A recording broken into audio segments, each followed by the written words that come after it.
Gaan dit met jou goed? Loop alles klop disselboom? Hoe gaan dit met jou geestelik? Dis tyd vir vroue met waagmoed. Kuier saam met my, Marina Meiburg, uit God se woord. Hallo kosbare vriende. Welkom aan die manne wat van vandag af saam met ons inskakel op 'n Dinsdag. Alhoewel ons program Vroue met Waagmoed is die beginsels van die woord ook van toepassing op die manne. So, luister en kuier gerus saam met ons. Kom ons gesels oor 'n bekende tendens onder gelowiges. En ja, ons almal was al skuldig hieraan. Dis 'n ou storie, maar een wat ek en jy moet aanspreek, sodat die jonger geslag anders leer. Nou jy sal met my saamstem dat ons God met oorgawe aangryp in krisistye, of wanneer ons groot besluite moet neem. Dan is Bybellees en gebed vanselfsprekend. Ons bid intens, vra vir voorbidding, vas selfs. Bid as 'n gesin saam en ons gedagtes draai konstant in ons nood na God. Ons bly die hele tyd besig met God in hierdie tye. En dan kom God vir ons deur. Aanvanklik is ons dankbaar en sal dalk selfs getuig oor die goedheid, genade en die voorsiening van God. Maar na 'n tydjie begin die ek-fase. Dan begin ons voel alles het deur ons eie toedoen gebeur. Die Bybel begin stof vergader en ons bid nie meer so intens nie. Selfs dalk ook nie meer saam met ons gesin nie. Ons stilte tyd raak baie keer afgewater en selfs ook korter, of verdwyn selfs. Dis of ons die Here soos geheime agente begin dien in hierdie tydperk. Kortom, in nood is ons modelstudente. Maar in goeie tye draai ons stokkies of bank ons afsprake met God. Familie, hoeveel kontaksessies met God het jy al gemis? Sien jou kinders hoe jy God aangryp in nood, maar hoe jy stokkies draai of bank in goeie tye en voorspoed. Hierdie is werklik 'n ernstige saak wat ek en jy moet aanspreek in ons persoonlike lewe, sodat die volgende geslag nie dieselfde gewoontes aanleer nie. Ons is mos hulle voorbeeld. Nou het jy al ooit daaraan gedink? God het geweet die mensdom gaan so wees. En hy het die volk reg geleer voordat hulle die beloofde land betree het. Selfs die gevare en konsekwensies vir hulle uitgewys hiervan. Tog het hulle nie opgelet in die woestynklas nie.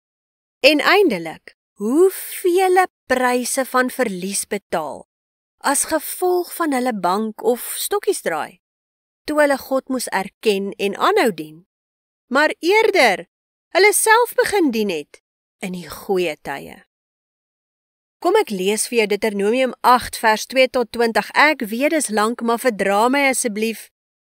Sien hierin jou eie verhaal en let op in die klas, sodat jy nie in die toekoms weer bank of stokkies draai nie. Kom ons lees en dan gaan ek jou daarna groet.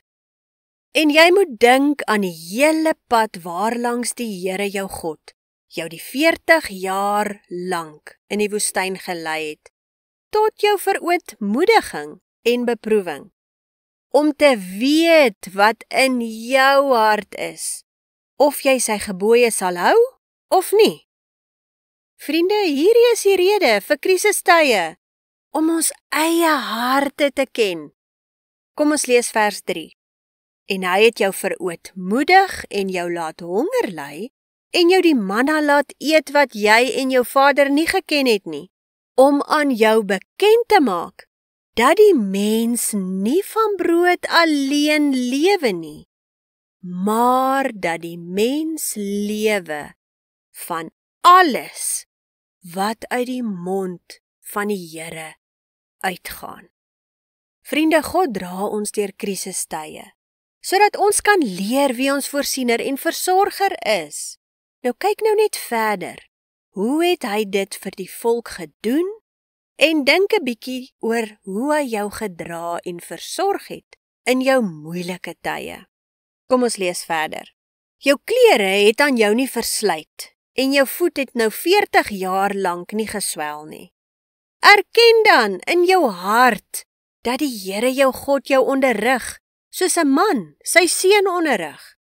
En hou die gebooie van die Here jou God, om in sy weë te wandel en om te vrees, want die Here jou God bring jou in 'n goeie land.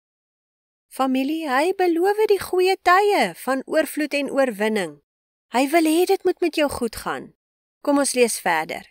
Want die Here jou God bring jou in 'n goeie land, 'n land van waterstrome, fonteine en onderaardse riviere wat in die laagtes en op die berge uitkom. 'n Land van koring en gars en wingerdstokke en vyebome en granate. 'n Land van olieryke olyfbome en heuning. 'n Land waarin jy brood sonder skaarste sal eet, waarin niks jou sal ontbreek nie. 'n Land waarvan die klippe yster is en uit die berge waarvan jy koper sal uitkap. En jy sal eet en versadig word en die Here jou God loof oor die goeie land wat hy jou gegee het. Sien jy God se voorsiening raak? Sien jy die erkenning van God se voorsiening of die getuienis wat ons wel lewer aanvanklik? En nou, hier kom die les waar jy moet oplet. Neem jou in ag dat jy die Here jou God nie vergeet deur sy gebooie en sy verordeninge en sy insettinge wat ek jou vandag beveel, nie te hou nie, sodat jy nie miskien eet en versadig word nie en mooi huise bou en bewoon en jou beeste en jou kleinvee vermeerder en jou silwer en goud vermeerder, ja, alles wat jy het, vermeerder. En jou hart hom dan verhef, dat jy die Here jou God vergeet wat jou uit Egipte land, uit die slawehuis gelei het, wat jou deur die groot en vreeslike woestyn gelei het, deur giftige slange en skorpioene en 'n dorsland sonder water, wat vir jou water uit die klipharde rots laat kom het, wat jou in die woestyn manna laat eet het, wat jou vaders nie geken het nie, om jou te verootmoedig en jou te beproef, om uiteindelik aan jou goed te doen. Luister mooi. En jy in jou hart dink, my krag en die sterkte van my hand het vir my hierdie rykdom verwerwe. Is dit nie maar hoe ons ook is nie? God herinner jou aan alles wat hy vir jou gedoen het in jou krisistyd, hoe hy jou gedra het, hoe hy vir jou voorsien het. En hy waarsku jou selfs dat jy versigtig moet wees om nie hom te minag en te dink jy het dit alles bereik nie. Kom ons lees verder. Maar dink aan die Here jou God, dat dit hy is wat jou krag gee om rykdom te verwerwe. En dan spring ek net so bietjie vorentoe, vers 19. Maar as jy nogtans vir die Here jou God vergeet en agter ander gode aanloop en hulle dien en voor hulle neerbuig, die dinge van die lewe waarmee ons besig raak, nê? Dan verseker ek julle vandag dat julle sekerlik sal omkom, soos die nasies wat die Here voor julle vernietig. So sal julle omkom, omdat julle na die stem van die Here julle God nie geluister het nie.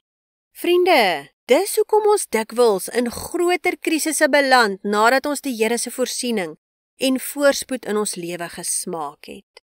Dalk saam met jou huweliksmaat die Here vertrou het en die Here vir julle deurgekom het. En wanneer dit goed gaan, skei of skielik nie met mekaar oor die weg kom nie, mekaar vernietig. Of die goeie besigheid wat jy die Here voor vertrou het, wat so geseënd uitgedraai het, en skielik verloor jy alles, omdat jy die Here vergeet het. Dis omdat ons die Here minag en ons kontaksessies met hom begin bank of stokkies draai. Daar is die les. Leer daarvan. Ek vertrou jy het mooi opgelet in die klas. Kom ek bid vir jou. Vader, ek bid vir my kosbare vriende en ook vir myself. Vergewe ons asseblief ons laksheid en ons selfgesentreerdheid en dat ons U so maklik vergeet. Ek vra dat U ons help sodat hierdie les diep in ons gees val, sodat ons kontaksessies met U nooit sal agterlaat nie, maar getrou in die woord bly en in verhouding met U staan. Ek dank U in Jesus naam. Amen. Vriende, ons kuier volgende week verder. Onthou, dis Dinsdag.